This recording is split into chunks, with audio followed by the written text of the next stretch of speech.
poder contribuir, pelo menos para esclarecer alguma coisa sobre esse fenômeno que está sendo muito discutido atualmente, tem aparecido em televisão, e não vou assim chegar, entrar em detalhes científicos, de muitas comprovações, mas mais o que está sendo discutido sem paixão, tá? Eu sou uma pessoa que, vocês vão ver que tem os que acreditam, tem os que não acreditam, e os motivos de cada um, e aí vocês é que vão ter que pensar também, como todo mundo, o que fazer, tá? O que eu vou apresentar, na verdade eu fiz um roteirinho aqui, é uma introdução mais do que é, o que é o efeito estufa, o que é o aquecimento global, os efeitos do aquecimento global, essa discussão, de alguns que dizem que na verdade não existe esse fenômeno, que é mais assim uma fantasia de cientista e de que são coisas que são criadas para criar catástrofe e com outros interesses muitas vezes, e também como evitar o aquecimento global, porque ninguém nega que exista o aquecimento, tá? O problema é quem é o culpado pelo aquecimento. Essa aqui é a grande discussão, tá certo? Então, basicamente essas 6 partes. Já começando, tá? Primeira coisa, o efeito estufa. Todos os cientistas no mundo inteiro concordam que ele é benéfico para a humanidade. Sem ele, vocês vão ver, nós não sobreviveríamos, tá certo? Então, ele é benéfico para a Terra, tá? Isso não há a menor dúvida. O aquecimento global, o que está sendo chamado de aquecimento global, é que está sendo acelerado o efeito estufa, está aumentando o efeito estufa na Terra. E isso está causando, pelo menos é o que alguns defendem, um aumento de temperatura na Terra que poderia proporcionar grandes desastres, segundo essa ala que defende que é culpa do ser humano. Tá? Então essa é a questão do aquecimento global. O efeito estufa é bom e ele tem que existir, senão todo mundo morreria congelado. Tá? Vocês vão ver, seria Marte aqui, tá? O planeta Marte que é congelado, todos morreríamos. O problema é que ele não pode ser exagerado, senão a gente morre queimado, tá? Que é uma forma de proteção que existe da Terra. A questão é, tá, se isso é função do que os humanos estão fazendo, ou se é função de alguma outra causa, que é uma ala de cientistas defendem que não é o problema do ser humano, não é o que o ser humano está fazendo que está causando isso. Tá? Basicamente, essa é a apresentação. A primeira coisa é diferenciar a questão entre tempo e clima. Tá? Tempo é coisa assim, local e que é passageira e que pode ter alterações grandes em períodos curtos. Tá certo? Clima são de regiões e de períodos longos para você falar sobre clima. Então, às vezes, se você vai falar de clima, se tem 2 invernos bem frios e depois vem 2 mais quentes, isso não caracteriza mudança de clima. Isso, na história da humanidade inteira, isso aconteceu, de passar 3, 4, assim, invernos muito frios, depois invernos muito quentes, ou os verões que não são tão quentes. Então, coisas de 4, 5 anos, 10 anos, é período muito pequeno para se falar em alteração de clima. Para falar em alteração de clima, tem que ser períodos muito grandes, 50 mil anos, tá? São coisas assim, bem longas, tá? Então, para vocês terem uma ideia, a influência de 50, existe já um ciclo, que eles falam de ciclos glaciais, a cada 50 a 100 mil anos, é que não se tem dados confiáveis, matematicamente provado, para se dizer que existe, porque não tinha ser humano há 50 mil anos atrás, mas que se tem algumas evidências que comprovem isso.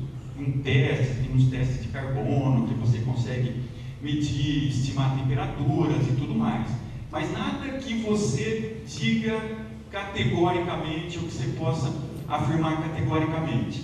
Só que o que é claro é que pequenas mudanças causam grandes transformações na Terra.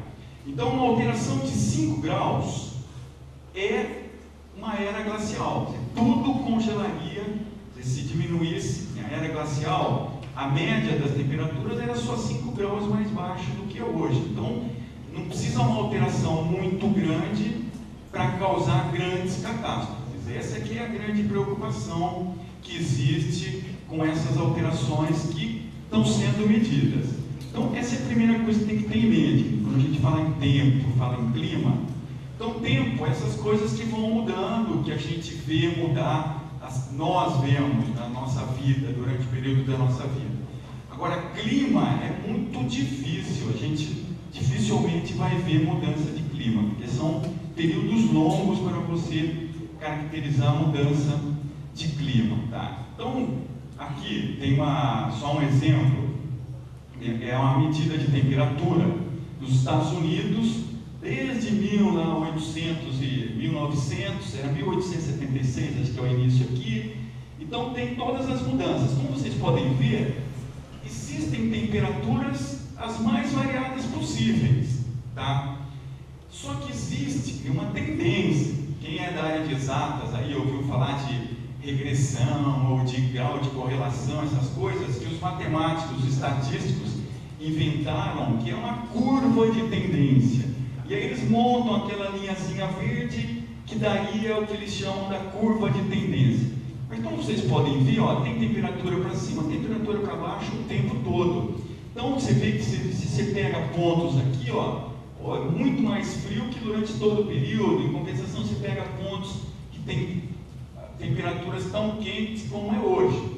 Mas o que eles calculam é essa tendência, quando eles falam em perspectiva de mudança de clima, tá? Então, calculam isso, mas como vocês podem ver, existem dados ali, ó, distribuídos para cima e para baixo o tempo todo. Essa é a grande dificuldade de se afirmar categoricamente essas coisas. E tem mudanças, né, no clima que são naturais, que acontecem.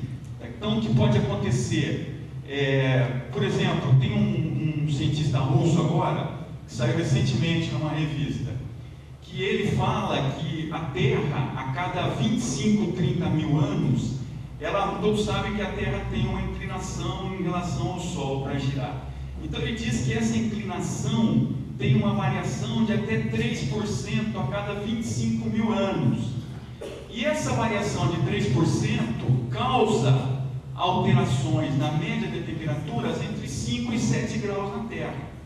Então vocês imaginam, né, como é que se altera a rotação, a inclinação da Terra nessa rotação em torno do Sol, já muda completamente, mudaria, né, para uma era glacial, se aumentar 5 graus ou diminuir 5 graus. Isso, qualquer coisa que a gente faça na Terra é impossível de se controlar, não dá para a gente ir lá e endireitar um pouquinho a Terra, que pelo menos nós não sabemos como fazer isso ainda. Então, isso é considerado um fenômeno natural que a gente não tem como evitar.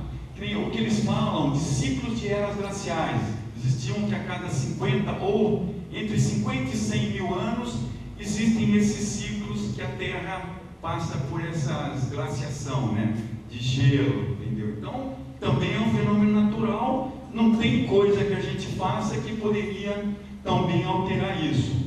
Atividades vulcânicas, quando tem atividade, ela também, pela composição dela, o que ela expele, a fumaça que ela coloca, também nós ainda não conseguimos controlar a atividade vulcânica. Então, são fenômenos naturais. Outras coisas, que é a diferença na vida vegetal, à medida que vai mudando, devido a esses efeitos, muda a cobertura vegetal e ao mesmo tempo muda naturalmente o clima na Terra. Quantidade de radiação do Sol também. Hoje já se sabe que o Sol não é constante, ele tem diferenças entre essas radiações. Também a gente não consegue controlar o Sol. Se o Sol resolver ficar mais quente ou mais frio, não tem o que a gente possa fazer que vai controlar isso. Então, isso tudo são considerados fenômenos naturais e que alteram naturalmente, tá, a temperatura na Terra.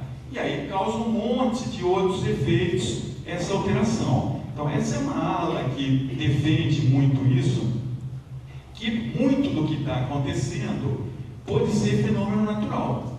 Tá? Essa é uma linha de cientistas, tá, que defendem esse tipo de procedimento, né, que existe um alarde muito grande, que muita gente está querendo sobreviver à custa dessas fantasias que eles falam, né, que seria o efeito estufa. Tá? Bom, o que é o efeito estufa, afinal de contas?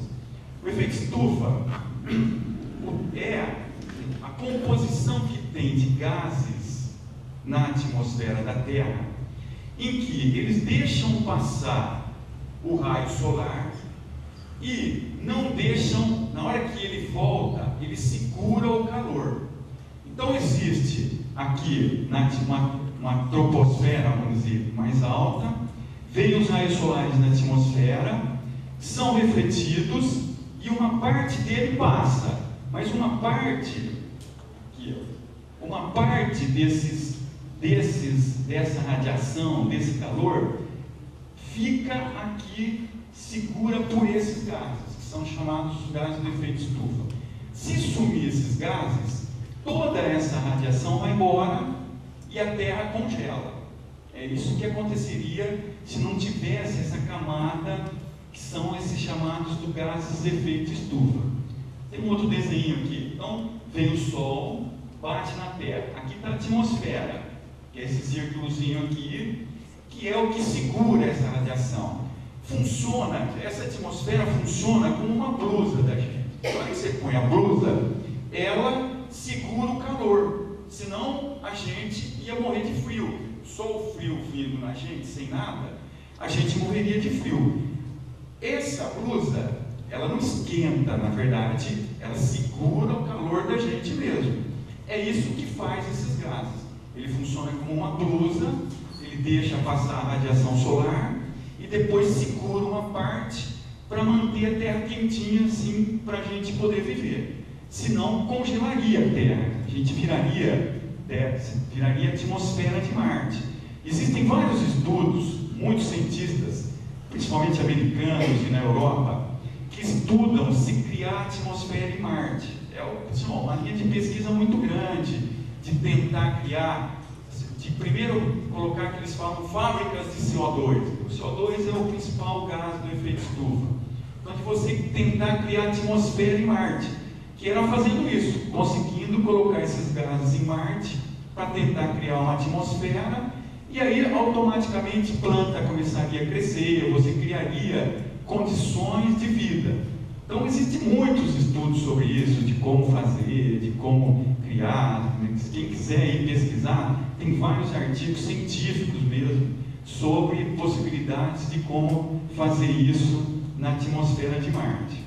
Mas a Terra tem essa peculiaridade, ela tem essa camada de gases que foi formada já quando formou a Terra. Essa primeira camada de CO2 foi quando foi da formação da Terra, isso que propiciou a ter essa atmosfera, que é o que gerou a vida aqui na Terra. Bom, aí, quais são os principais causadores, né, que esses gases de efeito estufa, né, que são chamados gases do efeito estufa? Existem várias fontes, mas as principais são usinas de energia, principalmente as termoelétricas, que são usinas de eletricidade que funcionam com diesel, que funcionam com carvão. Essas usinas que não são as hidrelétricas. Até hoje, até pouquinho tempo atrás, vamos dizer, até o ano passado, do ano passado para cá, as hidrelétricas começaram a ser muito questionadas. Vocês vão ver, eu vou mostrar no finzinho um dado de estudos que foram feitos agora em algumas hidrelétricas, mostrando que não é verdade que ela não causa efeito estufa, que ela é uma energia limpa para efeito de efeito estufa, porque ela acaba causando também um efeito de produção de gases de efeito estufa maior até do que essas termoelétricas que são movidas a esses outros tipos de combustível, principalmente combustível fóssil. Combustível fóssil, quando a gente fala em geral, é que vem de petróleo, tá? Pode ser óleo combustível, óleo diesel, e às vezes carvão mineral também. Tem muitas usinas que vivem disso. Essa é uma das grandes fontes. A outra, por incrível que pareça, eles falam, muita gente fala gado bovino, mas de uma maneira geral são os ruminantes, tá certo? Que eles arrotam muito. Então eles produzem muito, que chama metano, tá? Que é um outro gás de efeito estufa. Essas usinas termoelétricas, elas produzem CO2 na queima do combustível. Os ruminantes produzem metano, que é um outro gás de efeito estufa. E também os meios de transporte, é outro grande produtor de gás de efeito estufa. São os maiores, mas vocês vão ver que queimadas produzem grande quantidade de CO2, que é o dióxido de carbono, poluição das cidades, poluição de indústrias também tem efeito muito grande. Os principais gases de efeito estufa é o dióxido de carbono, que é esse que vocês mais conhecem, é o que mais a gente vê, e qualquer coisa que você queime, quando você usa carro, produz dióxido de carbono, qualquer coisa que você queime, dificilmente não produz CO2. Os mais limpos, que produzem a menor quantidade de CO2, é o gás natural e o GLP, que são os dois gases mais limpos, mas mesmo assim ele produz ainda um pouquinho de CO2. O gás natural é chamado de gás verde, entendeu? Porque ele tem o que eles falam uma queima quase completa. Na queima dele ele produz pouquinho CO2. De todos é o que menos produz CO2 quando você queima. Mas em geral todos produzem. O carro produz um montão, tá? Porque principalmente é diesel. O metano vem de tudo que é coisas orgânicas. Qualquer coisa que você deixa apodrecer gera metano. Se você esgoto doméstico, aterro sanitário e principalmente, que eu disse para vocês, os ruminantes. Os ruminantes hoje se considera que eles produzem uma quantidade de gás de efeito estufa tanto quanto os automóveis. Se você somar tudo que produz de CO2 os automóveis, os ruminantes no mundo produzem uma quantidade equivalente de gás de efeito estufa, tá? Certo? A gente não imagina que existem, segundo estimativas, coisa de 1 bilhão de gado pelo mundo inteiro, certo? Então, pela flatulência, tá certo? Não é só o arroto, flatulência, o esterco que eles produzem também vai produzir metano, tudo isso vai produzir metano, tá? Que é o segundo gás. O outro é o que é chamado óxido nitroso. O óxido nitroso vem muito aqui, a maioria é de fertilizante, tá? Que acaba sendo liberado pelo uso de fertilizante. Mas quando você tem queimas a temperaturas muito altas também, ele acaba proporcionando a formação de óxido nitroso. E os CFCs, CFCs praticamente hoje em dia tem muito pouco, né, que é o clorofluorocarbono. Eles falam dos HCFCs, hidroclorofluorocarbonos, mas são muito usados ainda, principalmente para refrigeração. Esses ainda têm bastante utilização. O vapor d'água é considerado também gás de efeito estufa, mas o efeito dele é pequenininho, então normalmente ele nem é muito considerado, tá? Dentro da linha de CFCs tem vários todos, e tem outros que tem quer dizer, a proporção com que eles são produzidos são bem menores, tá? 97% da produção de gás de efeito estufa são aqueles 4 ali que vocês viram, né? Como eu disse, o CO2 vem de combustíveis fósseis e de biomassa, quando você queima, né? Queimadas e tudo. O óxido nitroso é de queima em altas temperaturas ou de fertilizante só, o CFC basicamente de refrigeração, e o metano basicamente de trato digestivo. Aqui não é só gado bovino, como eu disse, é ruminantes em geral, tá? E dos aterros sanitários e de tudo que você deixa, tá? De floresta, se você deixa, as folhas caem, elas apodrecem ali no chão, tudo isso vai gerando metano, sempre produz metano, matéria orgânica, de uma maneira geral. Tá. Aqui, o que tem causado essa preocupação é que todas as medidas que têm sido feitas sobre produção desses gases mostram que há um sensível aumento na concentração da atmosfera desses gases. No outro aqui mostra de todos, tá? Então aqui vocês têm o dióxido de carbono, aqui do metano, aqui do óxido nitroso e do CFC11 e o CFC12, que são os mais... Esses estão praticamente, vocês viram, ó, o CFC11 aqui está até caindo um pouco, mas os HCFCs é que ainda tem uma tendência de aumentar. Embora já se use, algo que eles falam de geladeiras verdes, que usa... Geladeira verde usa butano, que não deixa de ser um derivado de petróleo também, tá? Mas já é considerado menos nocivo à atmosfera do que esses CFCs. Mas todos os estudos que tem sobre o aumento da concentração desses gases mostram que há uma tendência de crescimento durante, quando você considera aí períodos desde 1960, basicamente, aqui os dados, os que têm dados mais antigos mostram também que nunca parou de crescer. E por isso é que a ala que defende que é culpa do ser humano diz que foi a partir da Revolução Industrial que esses gases começaram a ter tendência de crescimento, que foi como começou o uso de energia. Tá? Em geral, a energia, precisar de energia é que causa aumento de gás de efeito estufa. O problema é que sem energia não existe desenvolvimento. Não tem como desenvolver sem algum tipo de energia. Então, você precisa de energia, vai acabar, de alguma maneira, gerando algum tipo de gás de efeito estufa.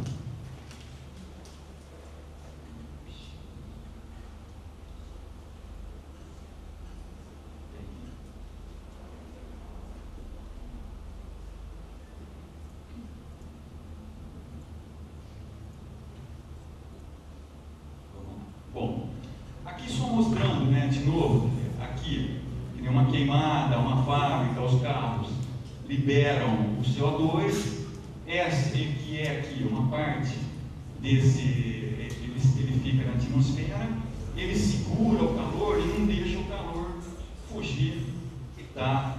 Você deixa uma parte, entendeu? Em torno de, eu diria que 70 a 30 aproximadamente é o que passa, né? O que fica para segurar na Terra. Aqui é a contribuição proporcional dos principais gases do efeito estufa. Vocês veem que aparece o ozônio aqui também. Mas ele ainda é, como ele tem, em geral, vida mais curta, ele ainda não tem, né, a medida dele do impacto do efeito estufa. Mas já ele é considerado gás de efeito estufa.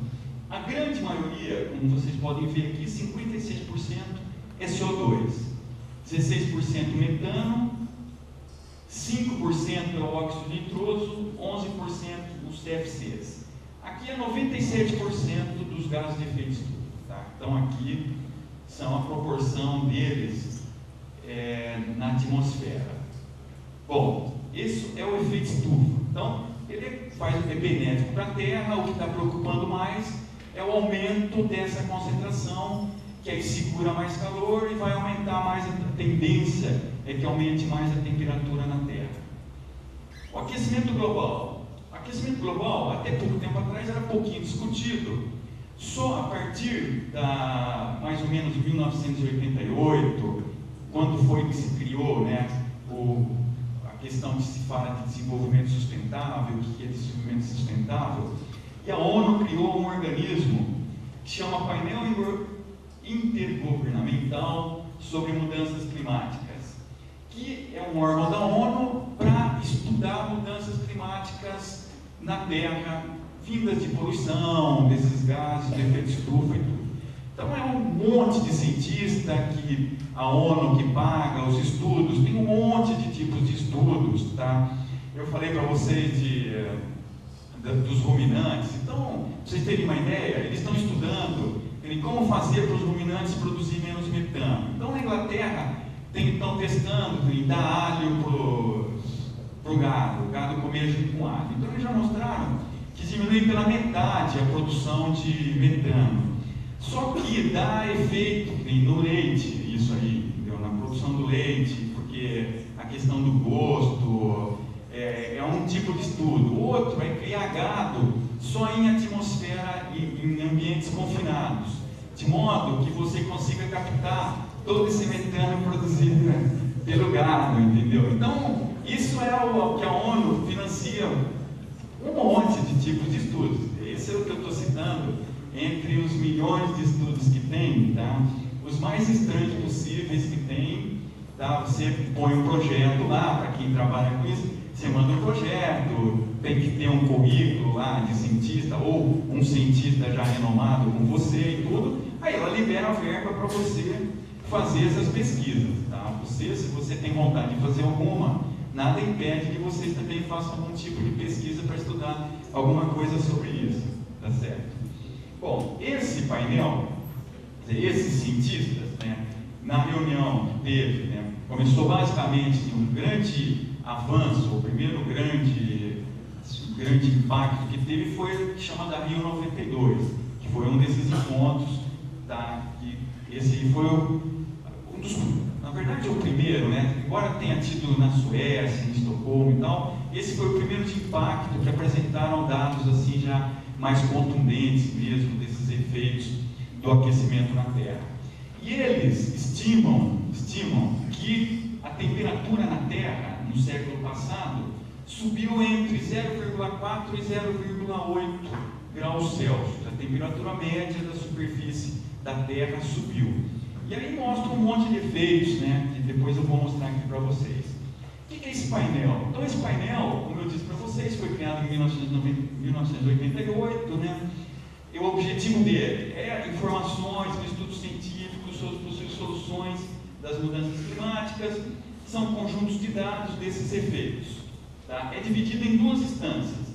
Aqui é a grande crítica que tem dos cientistas que defendem que não é efeito da humanidade, é que ele tem uma instância que eles chamam de técnica, que são grupos de trabalho, força-tarefa, que fazem essas pesquisas todas, e tem a instância política, que é a responsável para dialogar, né, com as nações, os chefes de Estado, com embaixadores e tudo, porque as nações é que têm que tomar atitude, né? Eles não podem tomar atitude nenhuma.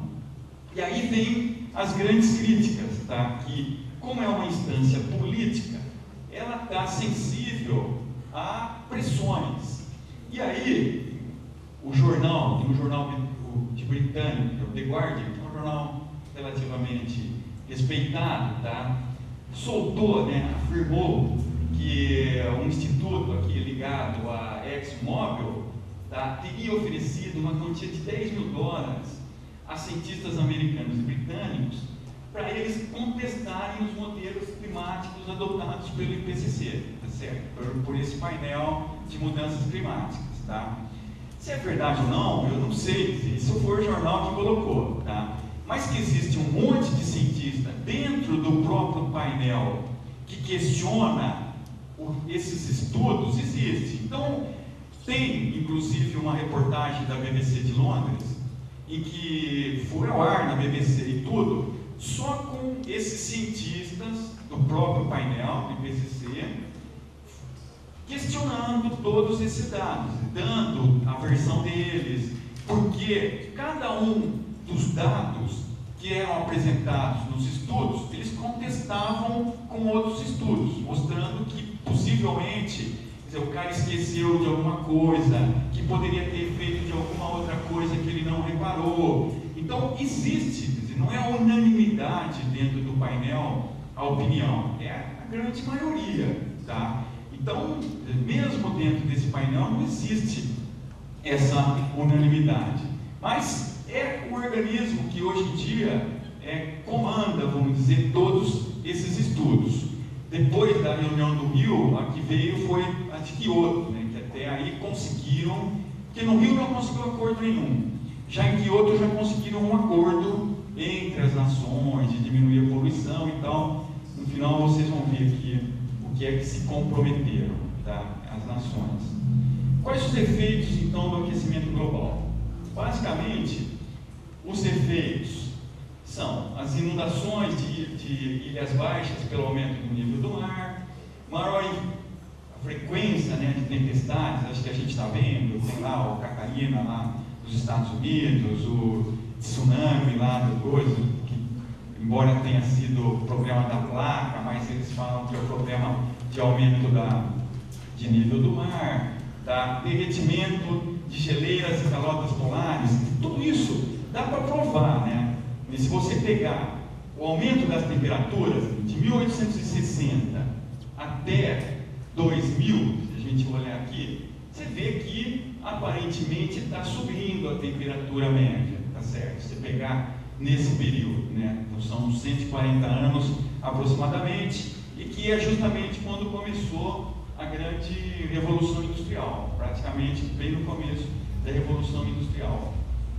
Outra coisa que seria derretimento de placa de gelo. Estima-se que se a placa ocidental da Antártica derretesse, o nível do mar subiria 10 metros. Tá? Então um monte de área costeira seria inundado. Aí, imagina, né? 10 metros de altura a mais, quantas cidades não sumiriam? Tá? Eles estimam que entre no século passado aqui, né, subiu 17 centímetros, é a estimativa que eles fazem. Isso também, no Brasil, tem até o efeito. Tem cidades no Nordeste que, de fato, se você pegar como era antes e hoje, uma boa parte de praia que tinha já não tem. Isso tem até algumas fotos aqui, eu vou mostrar aqui para vocês, mostrando que há, de fato, esse problema de derretimento, de aumento do nível do mar. Agora, a previsão é de que aumente entre 18 e 55 centímetros até 2100. Tá? Neste caso, o Brasil não correria grandes riscos dentro desses limites de 18 a 55 centímetros. Tá? Aqui é a medida das calotas de gelo, tá? A diminuição da espessura do gelo nas regiões polares. Então, também há uma clara tendência de diminuição da espessura. Aqui são fotos que foram feitas, se a gente pegar, desde 1938, 1981, 2005. Então, dá para ir notando que o gelo vai derretendo. Onde tinha gelo, começa a não ter mais. Então, está ficando assim, claro que está tendo um derretimento. Tem outras, né? Aqui, o nível que estava em 1985 e o nível que é hoje dessa geleira. Aqui, de uma outra geleira, 1985 e em 2003, como é que está? Aqui duas fotos de 85 e 2002, mostrando a concentração de gelo. O próprio Everest, que é um dos mais famosos do mundo hoje, muitos lugares, mas vários lugares mesmo, que eram geleiras, não tem mais gelo. Você já vê a própria montanha mesmo. Aqui é a diminuição da calota polar, de 79, tá, a como está hoje. Então aqui mostra como que era o desenho e como está esse derretimento. Aqui o aumento do nível do mar, como eu disse, né, em torno de 20 centímetros aproximadamente, que é a estimativa dos cientistas que aumentou nesse período. Bom, os efeitos, tá, que podem ter nas estações e ecossistemas. Uma coisa é que alguns, onde é temperado, provavelmente melhoraria. Esse é outro argumento dos céticos, tá, de que nesses que são regiões temperadas, o período de plantio e o período de chuva aumentaria e o período pior para eles diminuiria. Em compensação, no outro lado, pioraria. A tendência era de criar desertos ou, tá, você não ter condições de plantar mais. Então, por um lado melhora, por outro lado piora, e aí eles não conseguem dizer se na soma melhora ou piora. Não existe essa conclusão ainda hoje. Tá? Quer dizer, nas partes menos temperadas, seria o aumento de temperatura, diminuição dos índices de chuva, longos períodos de seca, surgimento de desertos. Os efeitos piores, né, mais difíceis de previsão, é na biodiversidade. E aí é que está. Existe a ala que defende que, na verdade, haveria apenas uma adaptação da natureza, porque a Terra tem assim capacidade que a gente não tem condições de prever, E outros alegam que não, que vai ter extinção de espécie, um monte de tipos de planta vão ser extinta, muito tipo de plantação que hoje é de comida não seria mais possível a gente ter. Então, tem de novo, né, as duas linhas, as que pregam um lado e as que pregam do outro lado. A estimativa é de que a Amazônia perderia entre 10% e 25% da área dela, ia formar-se espécie de ou desertos ou esse tipo de savana, que é essas matas assim, parece meio que o Nordeste, quando vocês veem aquelas caatingas assim, ó.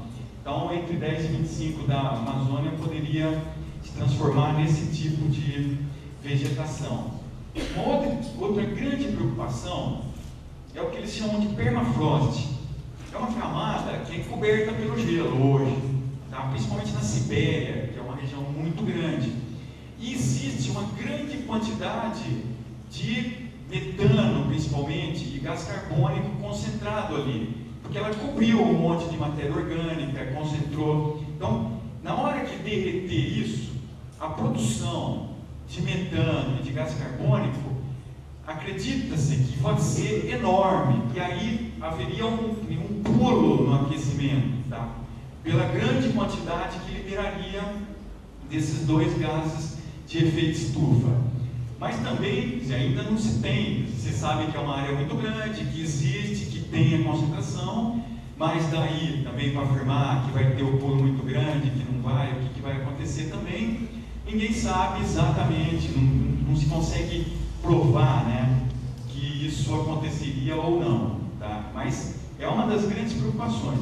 Essa permafrost hoje é motivo de muitos estudos, muitos testes também, para se tentar medir qual é o efeito disso tudo, tá? Bom, custo, tá, para o ser humano, como eu já disse, é difícil de ser calculado, tá? Estima-se que milhares de vidas seriam perdidas.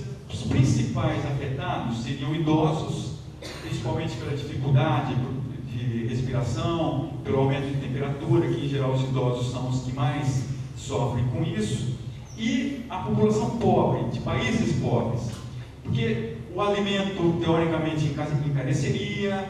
Esses países, possivelmente, alguns estão nas piores regiões, onde de fato se criaria a maior parte dos desertos.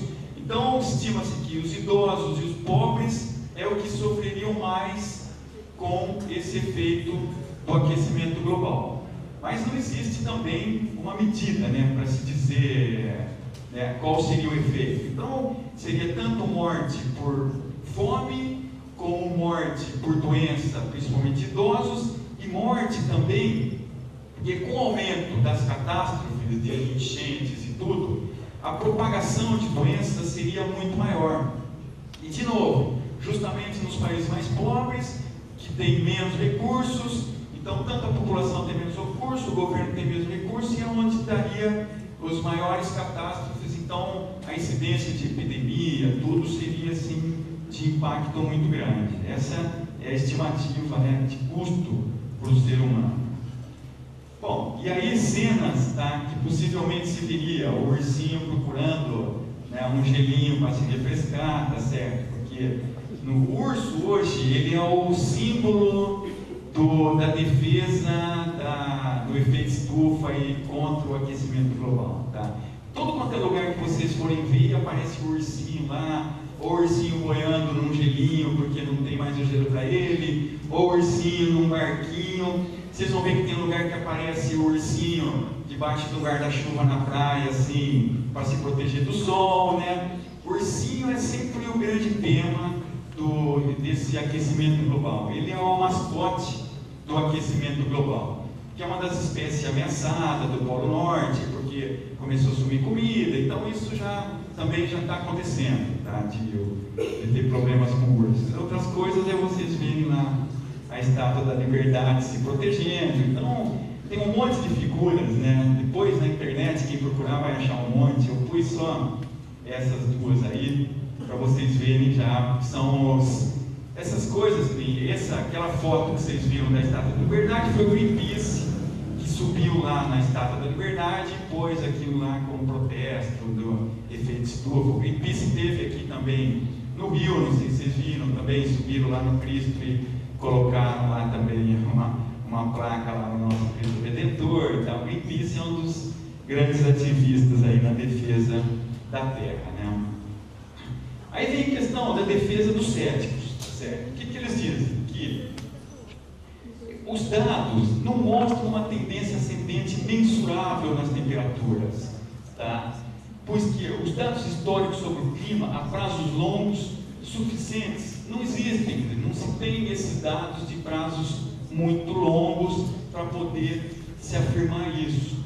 Outra coisa é que alguns cientistas acham que, como essas pessoas que ficam falando que o efeito estufa, o aquecimento global, é por causa da atividade humana, eles são tendenciosos, então eles sempre tentam mostrar os dados da maneira como eles querem. Quem aprendeu estatística aqui sabe que com estatística sempre dá para mostrar sim várias coisas, tá certo? Às vezes você consegue mostrar coisas contrárias, depende dos dados que você escolher. Quem estudou estatística vai saber que às vezes, né, se eu selecionar um grupo de dados eu mostro uma coisa, se eu selecionar um outro grupo de dados eu mostro uma coisa bem diferente.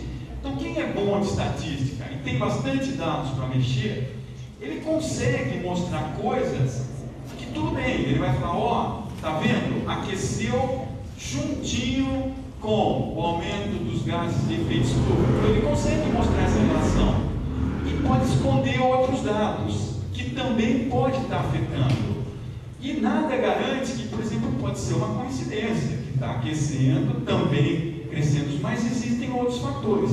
Então essa é uma defesa aqui dos céticos, né, sobre o problema do aquecimento global. Então, o que eles falam? Que pode, né, não estar aqui, né, é um modelo, esse é um modelo que os que defendem o aquecimento global por culpa do ser humano apresentam. Então, se vocês olharem, o que eles mostram? Vocês olhem aqui, ó, o modelinho, ele tem aqui o crescimento dos gases, tá? E, com base nisso, eles montaram uma equação prevendo a temperatura na Terra. E funciona bem. Se vocês olharem, ó, aqui o gás diminuiu, a temperatura diminuiu. Aí aqui, vocês vão vendo, aqui vai subindo os gases, vai subindo. Então, aparentemente, coincide as curvas, vai subindo junto com o aumento de gases, o modelinho funciona e o que deu real vai meio próximo aqui da curva que era da predição deles, da previsão deles. Então eles falam, ó, o modelo explica bem como é que está o aumento de temperatura. Mas os céticos falam que não, pode não ser só por isso, mesmo porque existem períodos, né, que eles falam assim, ó, aqui diminuiu e aqui cresceu. Por que isso? Entendeu? Tem algum problema aqui, tem coisas que vocês não estão mostrando, tá? Então, fica a discussão. Como você não tem um modelo perfeitinho, cabe essa discussão. Essa é a questão que eles falam aqui. Primeiro, de não ter dados de um período tão grande, e de outro, que ele está tendo uma tendenciosidade nos dados. É claro que ele achou uma relação, mas não está mostrando perfeitamente a relação. Ela mostra aproximadamente essa relação, tá? A outra coisa é que a Terra já teve outros períodos de aquecimento. Então, tem lá dados, quando pega desde a era medieval, desde o ano zero. Então, já teve período aqui, ó, em que a Terra esteve tão quente, por volta de 1200, quanto hoje. Aqui, ó, estão vendo que está mais ou menos no mesmo patamar. Então, eles falam, claro, são ciclos que podem ter acontecido, tá? Precisaria de muito mais dados para a gente poder afirmar que de fato está tendo um aquecimento global, porque pelo pouco período que tem, já dá para ver que tem períodos que a Terra esquentou e esfriou, que eles chamaram aqui nesse período de pequena idade do gelo, em torno de 1500, 1600 por aí, e agora está esquentando de novo. Então, e aqui? Aqui não tinha indústria, aqui não tinha gado, aqui não tinha nada de produtor desses gases do efeito estufa. Por que esquentou então aqui, tá? E não é efeito do ser humano aqui também? Então, essa é uma defesa deles também, tá? E outra coisa, o que eles falam? Que a Terra é mais resistente às mudanças climáticas do que a gente imagina. Quer dizer, os plantas e animais vão se adaptar. E não é porque vai mudar a temperatura que vai acabar tudo. Vai mudar, porque assim como hoje tem animais marinhos que vivem a temperatura de 100 graus, vivem na água fervendo em regiões vulcânicas, tem animais vivos, tá certo? Assim como em regiões polares tem animais vivos, por que um aumento ou diminuição de 5 graus poderia exterminar tudo? Tá? Então, que a gente está subestimando a capacidade da Terra de reagir a esses fenômenos, né? E que é improvável que algo catastrófico venha acontecer. E que o prejuízo econômico de a gente conter todo esse gás seria muito maior, tá, do que a gente deixar continuar com ele, pelo problema de possivelmente faltar alimento, faltar energia, não poder se desenvolver. Todas essas tecnologias que se criam, todas elas são a base de aumento de consumo de energia. O mundo vive de energia, a gente consome energia o tempo todo. Tudo que a gente inventa precisa de energia. Então, o aumento de energia é brutal no mundo inteiro. Então, seria muito pior parar isso, tá, em virtude desse aquecimento, do que deixar e continuar com o desenvolvimento. Por quê? Com o desenvolvimento, eles acreditam que é mais fácil arrumar soluções caminhando para o desenvolvimento do que tentando parar ele. Essa é a defesa dos céticos, né, de que isso vai acontecer. Bom, isso, tá? Então, não existe essa conclusão, né? Tem os lados do sim, né, e o lado do não. De qualquer maneira, tá certo? Existe, né, algumas coisas que se pode fazer para diminuir o aquecimento global, tá certo? Ou o efeito estufa, que está na mesma aqui para nós, tá? E basicamente é reduzir o consumo de energia. Basicamente é isso. Em geral, é reduzir o consumo de energia. Então aí hoje se estuda cabos movidos a hidrogênio, as placas aqui para energia solar, energia eólica, energia das marés, energia das correntes marítimas, energia daqueles geysers, que são aquelas que saem. Então, existe 1 milhão de tipos de estudos, e quanto mais o petróleo sobe, mais viabiliza todo esse tipo de coisa. O Brasil viveu um período triste por esse motivo, que o petróleo em 1980 chegou em $50 e viabilizou para o álcool.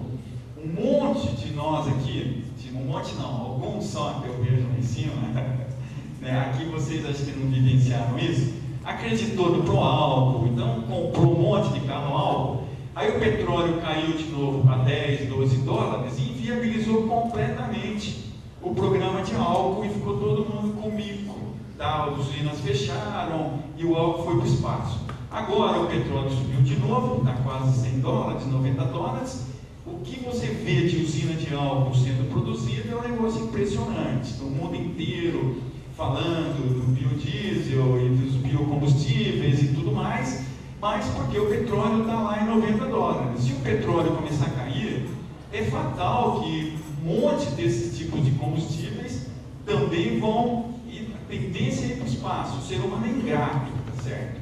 Ele não quer saber, na hora que vier e tiver um preço altíssimo para você andar com álcool, ninguém vai andar com álcool em nome do efeito estufa ou do aquecimento global. Todo mundo vai preferir usar gasolina mais barata, porque tudo bem, né? Eu acho que deve conter o aquecimento global, mas puxa vida, eu não tenho dinheiro para bancar isso, entendeu? Tem que ser o governo, tem que ser os ricos, e os ricos são sempre os outros, a gente nunca é rico, tá certo? Esse é o grande problema, né? Mas de qualquer maneira, né, as maneiras de se conseguir diminuir são essas, diminuindo. A gente teria o quê? Andar com motor regulado, porque um dos maiores poluidores são os carros, principalmente desregulados. Quando vocês veem esses ônibus, esses caminhões soltando aquela fumaça, aquilo lá é um crime, tá certo? Aquilo é um crime não só pelo efeito estufa, mas um crime para o pulmão da gente, porque faz um mal violento aquilo lá, tá?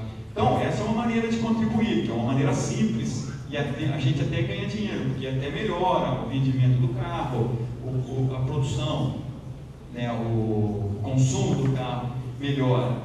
Outra é caminhar, andar de bicicleta, né? Mas aí, quer dizer, a gente fala muito essas coisas, mas a dificuldade, você pega nas grandes cidades, fala em usar transporte coletivo. Aí você vai em São Paulo, pô, você quer usar o transporte coletivo, você não consegue entrar no ônibus, você não consegue entrar no metrô, né? Você quer pegar, mas não dá, é lotadinho, não cabe você lá dentro. Então, como é que você vai fazer esse tipo de coisa? E falar em andar a pé em São Paulo, andar de bicicleta em São Paulo, é uma piada, porque né, é pedir para morrer ou para ser assaltado, alguma coisa assim, você tentar usar. Agora, em Lages, não. Aí você vai falar, bom, em Lages, pô, é muito frio andar a pé de bicicleta, tá certo? Todo mundo tem uma desculpa, né? E aí, no fundo, todo mundo continua andando de carro, tá certo? Outra coisa é reciclagem. Isso também está, essa é uma coisa que também está sendo muito usada. Mas muito também pela questão da economia. Como eu digo, o ser humano, ele vai porque é mais barato. Então, hoje é mais barato reciclar muito. Você pega alumínio, em vez de produzir alumínio lá no Amazonas, Alcoa, Alcan, que tem que, eles, para produzir alumínio lá, eles têm que fazer a hidrelétrica deles para ter energia para conseguir produzir alumínio. Alumínio, 70% do custo do alumínio é energia.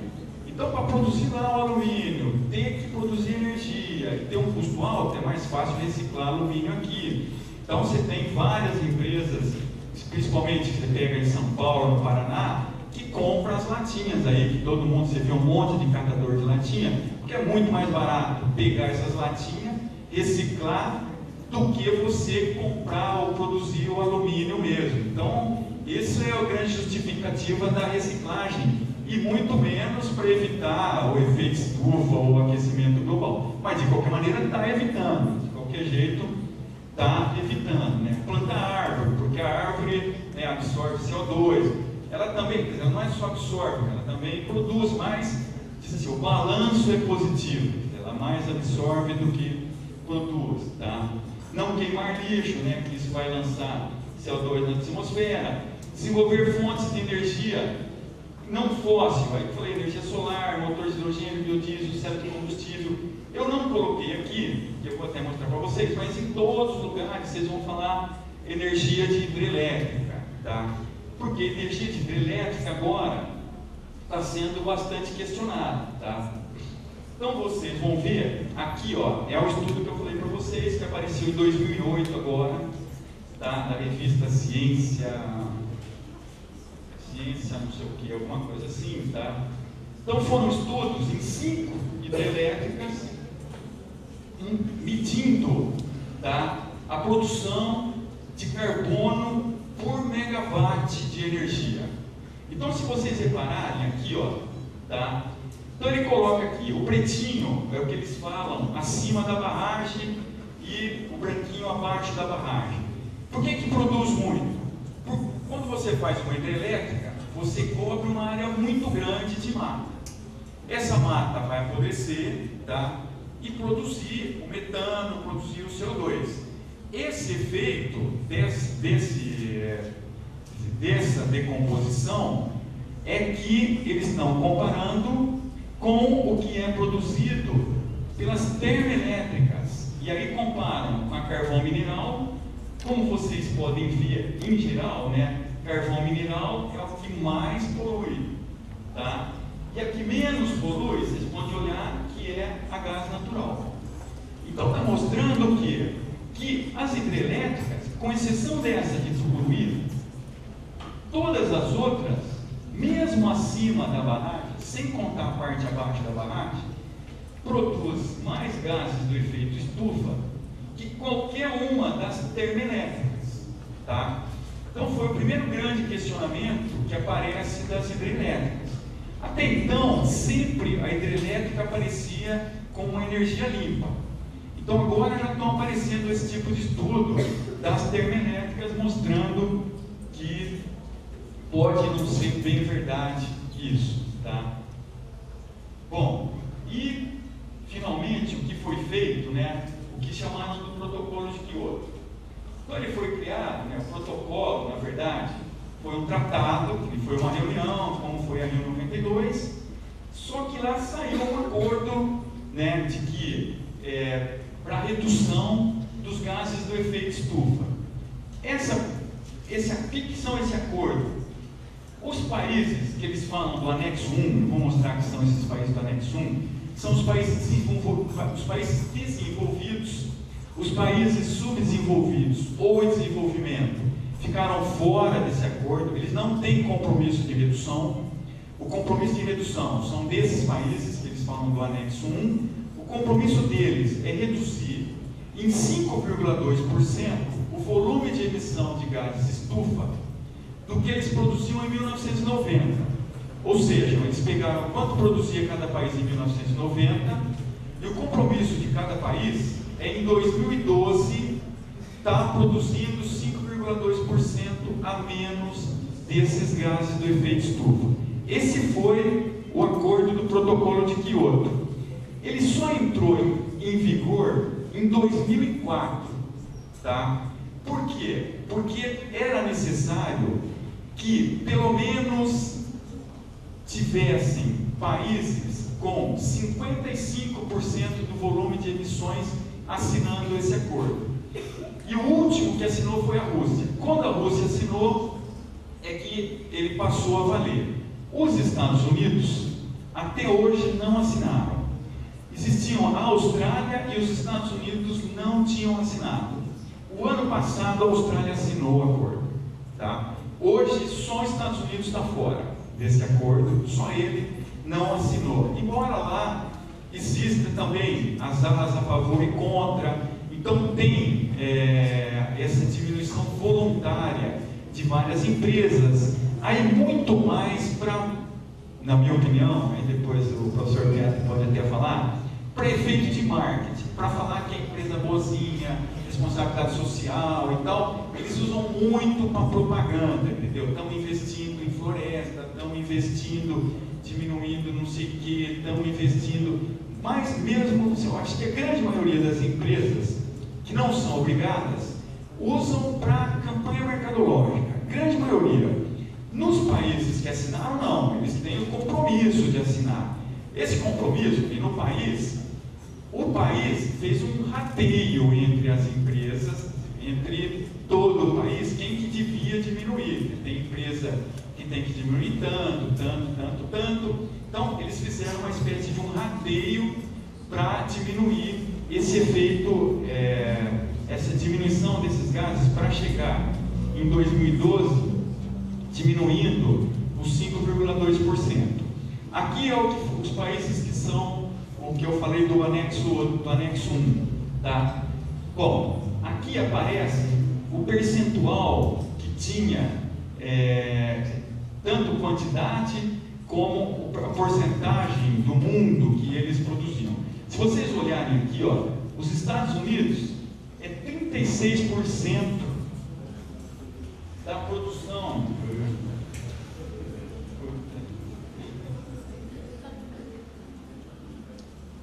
Deixa lá um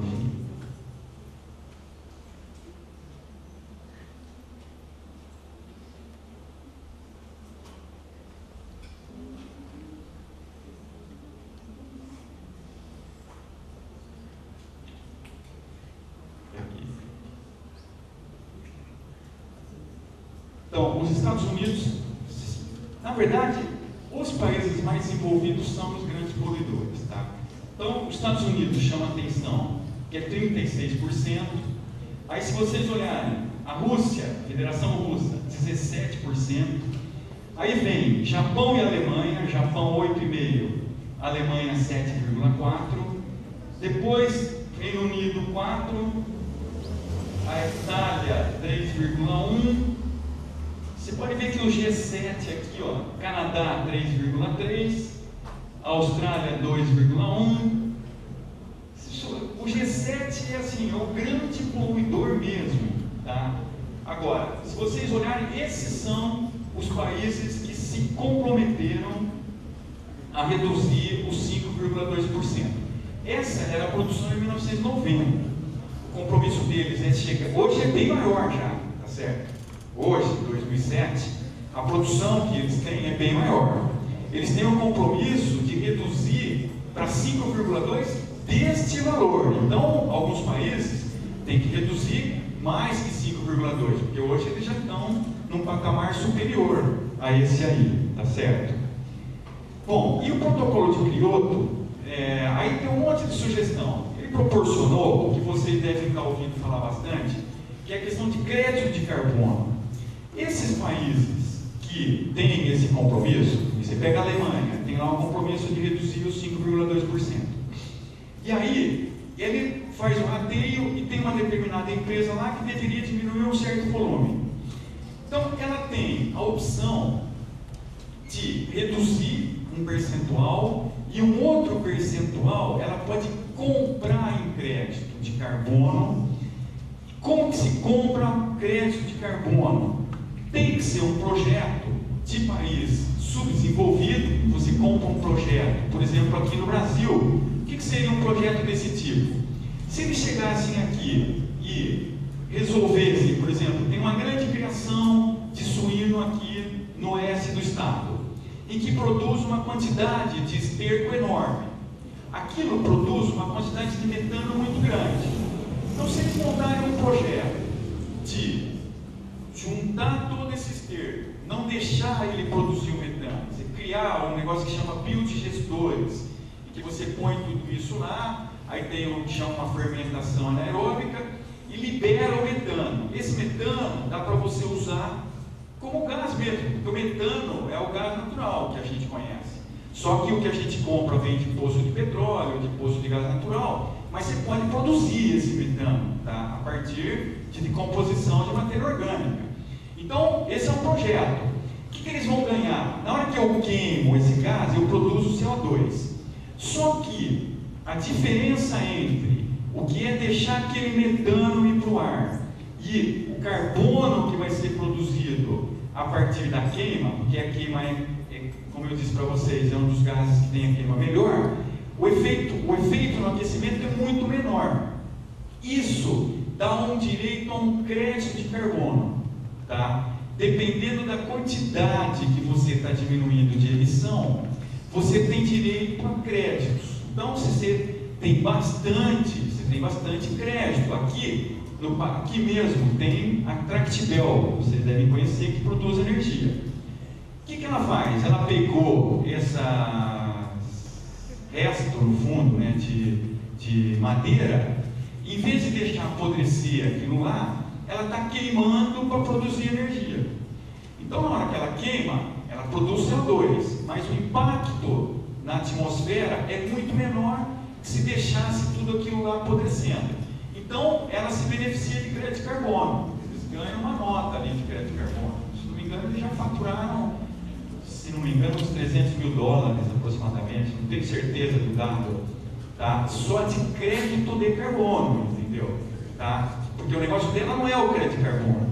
Ela já teria lucro só com a venda da energia que ela produz com a queima desse produto.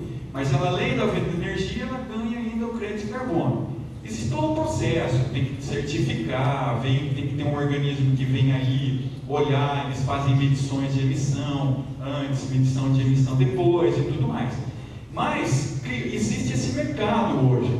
Então, a Prefeitura de São Paulo, no aterro sanitário, ela está captando esse metano todo para usar na rede lá, porque lá tem rede de gás natural na cidade de São Paulo. Então, ela está usando esse e também já vendeu o crédito de carbono.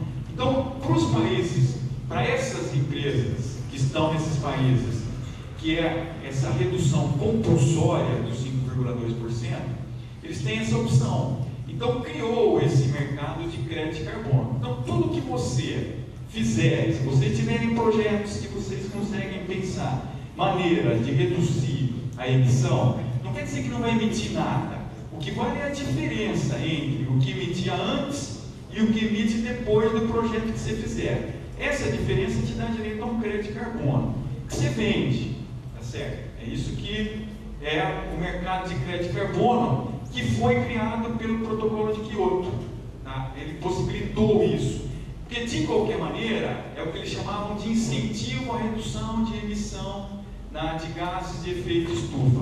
Esse foi um incentivo, porque os países em desenvolvimento e subdesenvolvidos ficaram fora do acordo.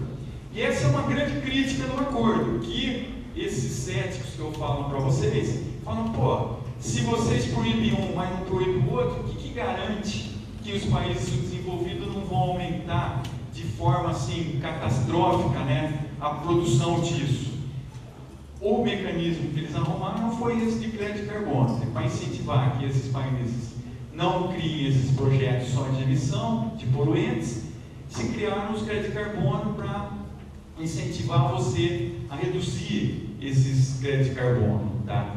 Essa é uma das coisas. Entre todas as coisas, usar tecnologia mais limpa, tem coisas assim que assim, compartilhar o desenvolvimento tecnológico, é um pouco sonhador, porque imaginar que vão dar tecnologia de graça para os países desenvolvidos, né, é um sonho, né? Porque imagina o que se gasta em pesquisa e depois dá de graça só porque você conseguiu e o outro país é subdesenvolvido ou não. Se fosse assim, há muito tempo já teria acontecido esses fenômenos, tá certo?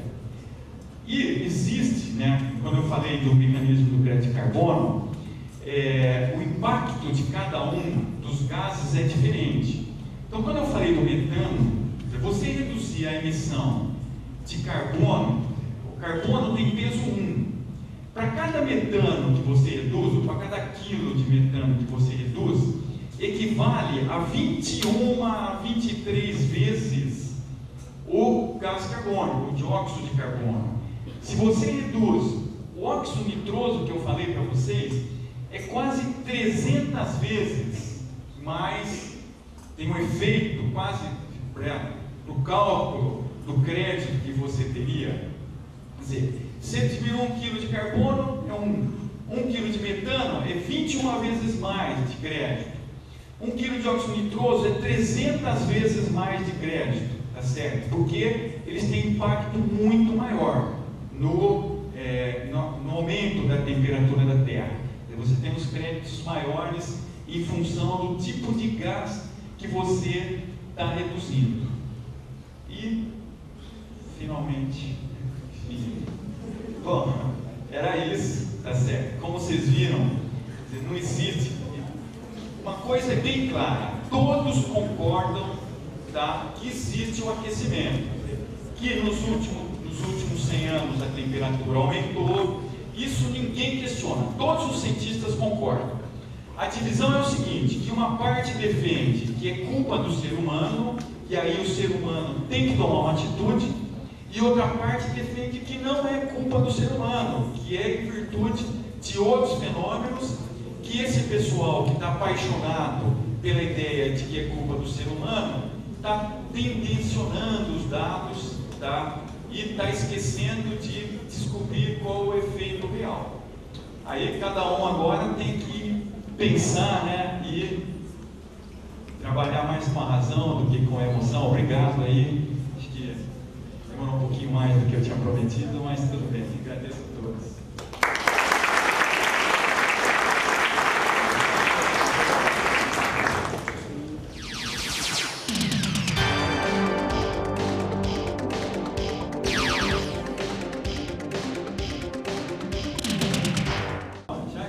Eu também trouxe, entendeu? Aí é só o finzinho, para vocês que gostam, são mais jovens, tá certo? Eu até trouxe aqui.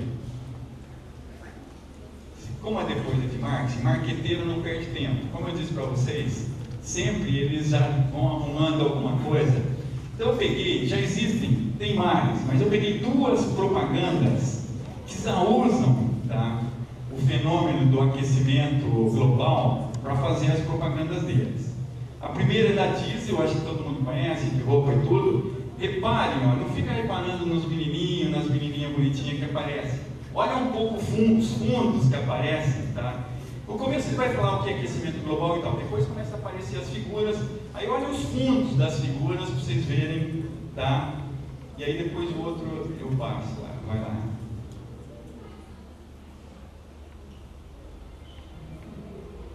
Tá sem som aqui?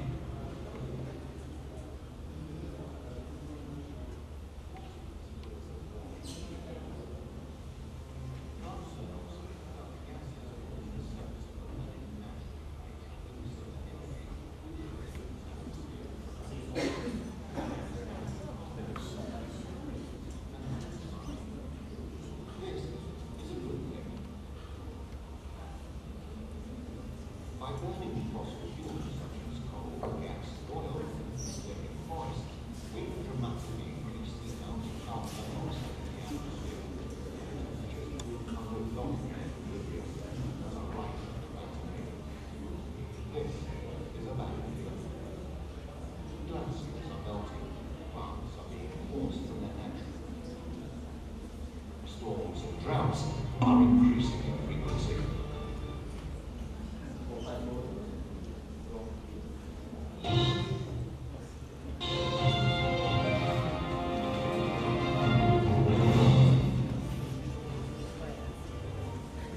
What is global warming?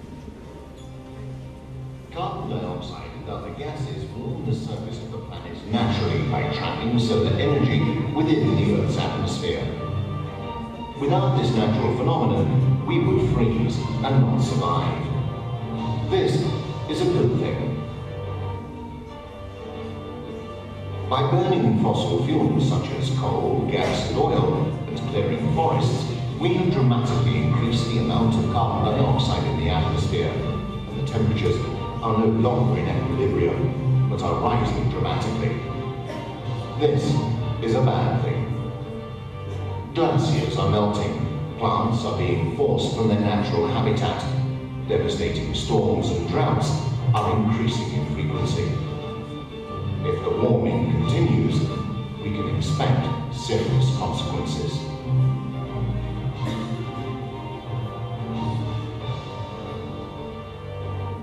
Hold on. Global warming cannot stop our lives.